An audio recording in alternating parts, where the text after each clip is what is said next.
ভারতের নিষেধাজ্ঞায় বাংলাদেশের করণীয়। ভারত বাংলাদেশ দ্বিপাক্ষিক বাণিজ্য সম্পর্ক বরাবরই উভয় দেশের অর্থনীতির জন্য গুরুত্বপূর্ণ ভূমিকা পালন করে এসেছে, কিন্তু সাম্প্রতিক সময়ে ভারতের পক্ষ থেকে ধারাবাহিকভাবে আরোপিত একাধিক আমদানি নিষেধাজ্ঞা এই সম্পর্ককে প্রশ্নের মুখে ঠেলে দিচ্ছে। 2025 সালের 27 জুন ভারতের বৈদেশিক বাণিজ্য অধিদপ্তর ডিজিএফটি নতুন এক নির্দেশনায় জানায়, বাংলাদেশ থেকে কয়েকটি গুরুত্বপূর্ণ পণ্য ভারতের স্থলবন্দর দিয়ে আমদানি করা যাবে না। এই সিদ্ধান্ত বাংলাদেশের পাট, সুতার এবং বোনা কাপড় খাতের জন্য এক প্রকার বড় ধাক্কা।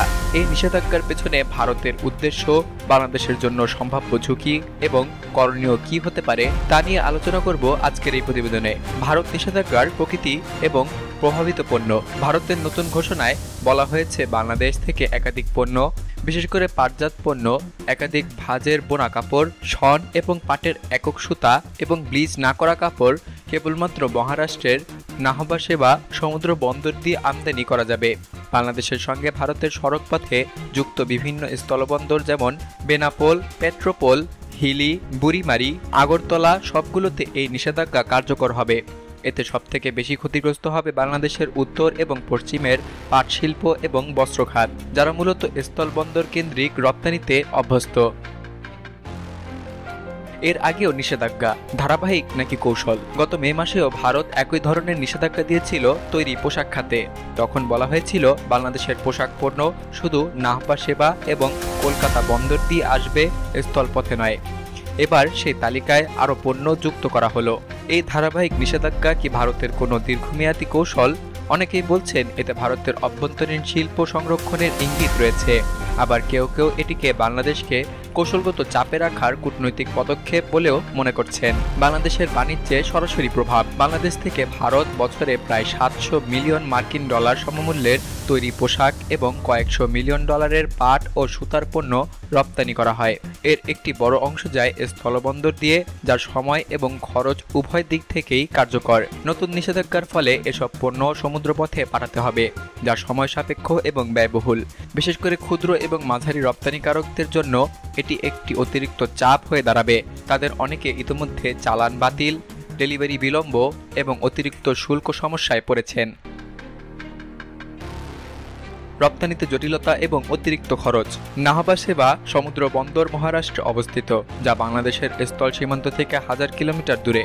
সড়কপথ অথবা রেলপথে পণ্য পরিবহনের খরচ এতটাই বেড়ে যাবে যে অনেক রপ্তানিকারক এই বাজার থেকে সরে যাওয়ার চিন্তা করছেন।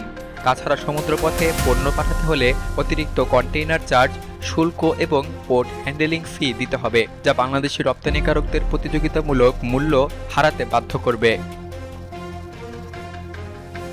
নেপাল এবং ভুটান ছাড়া ভূকৌশলগত বার্তা। ভারতের নির্দেশনায় বলা হয়েছে, বাংলাদেশ থেকে নেপাল ও ভুটানে যেসব পণ্য যাবে তাদের ক্ষেত্রে নিষেধাজ্ঞা কার্যকর হবে না, তবে পুনর্রপ্তানির অনুমতি থাকবে না। বিশেষজ্ঞদের মতে এটি একটি স্পষ্ট ভূরাজনৈতিক বার্তা। ভারত হয়তো বাংলাদেশকে চীনের বেল্ট অ্যান্ড রোড ইনিশিয়েটিভ অর্থাৎ বিআরআই বা তিস্তা প্রকল্পে চীনের সম্পৃক্ততা ইত্যাদি বিষয়ে সতর্ক সংকেত দিচ্ছে। আবার কেউ কেউ বলছেন, ভারতের অভ্যন্তরীণ শিল্প রক্ষায় এটা এক ধরনের প্রোটেকশনিস্ট পদক্ষেপ। বাংলাদেশের সম্ভাব্য করণীয়। কূটনৈতিক পর্যায়ে জোরালো প্রতিবাদ এবং আলোচনার উদ্যোগ। বাংলাদেশ সরকার ইতোমধ্যেই ভারতীয় হাইকমিশনের মাধ্যমে আনুষ্ঠানিক প্রতিবাদ জানিয়েছে, তবে এর পাশাপাশি বাণিজ্য সচিব পর্যায়ে দ্রুত আলোচনা প্রয়োজন। দীর্ঘমেয়াদে স্থায়ী বাণিজ্য চুক্তি করা দরকার, যাতে ভবিষ্যতে এই ধরনের একতরফা সিদ্ধান্ত ঠেকানো যায়। রপ্তানি বহুমুখী এবং বিকল্প বাজার অনুসন্ধান। ভারতের ওপর অতি নির্ভরশীলতা কমাতে বাংলাদেশের উচিত পোশাক, পাট এবং বস্ত্রপণ্যের জন্য বিকল্প বাজার যেমন চীন, মধ্যপ্রাচ্য, আফ্রিকা এবং ইউরোপের কিছু অঞ্চলে রপ্তানি বাড়ানোর উদ্যোগ নেওয়া।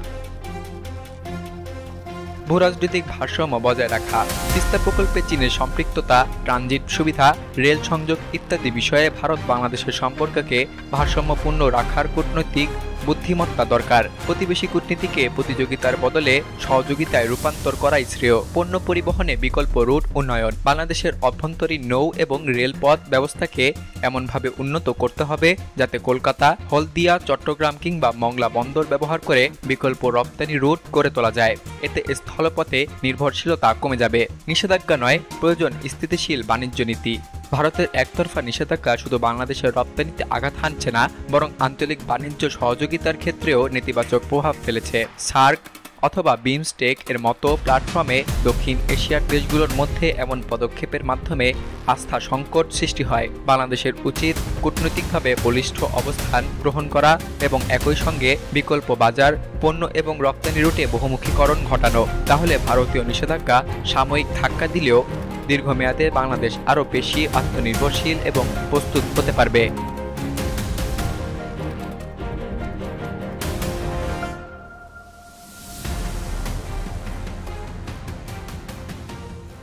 সকল প্রকার খবর জানতে এখনই সাবস্ক্রাইব করে রাখুন আমাদের চ্যানেল বাংলাদেশ কণ্ঠে।